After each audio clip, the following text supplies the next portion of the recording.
Now, Bristol has as many as 500 asylum seekers living in the city, waiting to be told if they will be granted leave to stay or have refugee status, ITV News has learned. The new figures also show the number of unaccompanied children seeking asylum in the city has risen to its highest level in recent years. It comes as one charity voices its concern that education systems are struggling to integrate young refugees quickly, and that reduces their chances of finding work. Well, now there are new efforts to redress that imbalance. Richard Payne has been speaking to one refugee whose incredible perseverance has given him hope for a better life here. Hikmatian Khan is one of the many unaccompanied child refugees who now calls Bristol home.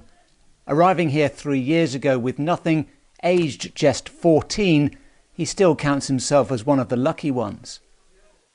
I live with the Bristolian people for 2 years, so they really look after me, and they persuade me, they encourage me to do well for your future and learning English and learning some specific things to do well in your future. His journey to the West Country is both remarkable and bewildering. Leaving his Afghan homeland in fear of his life, he travelled with a small group of strangers, crossing into Iran and on to Turkey en route to Europe. Unsure of his final destination, he went days without food as border after border came and went, crossing either on foot or in vehicles before reaching France. From the Calais jungle camp, he stowed into a lorry to make it into England and on to Bristol. A treacherous, tortuous journey of more than 4,600 miles, taking 6 months and crossing 8 countries. Hikmatian has indefinite leave to remain and says he wants to start earning and paying his way.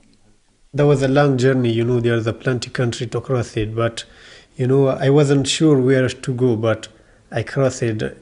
So immediately this happened, and I arrived to the UK. When you're home, have a think about how it will look in here. Workshops like this one in St Paul's aims to help young refugees into entry-level jobs. A week's training ends with a guaranteed interview with a major employer. The primary aim is to work with employers to really show them that refugees are assets and not a burden to society. They're not a charity case, and actually they come over with skills and qualities that are really useful for a workplace. So a lot of these people have had experience in their own countries, have a huge amount of resilience, and really just need that chance. Bristol has close to 700 children in care, 38 of them unaccompanied refugees or asylum seekers.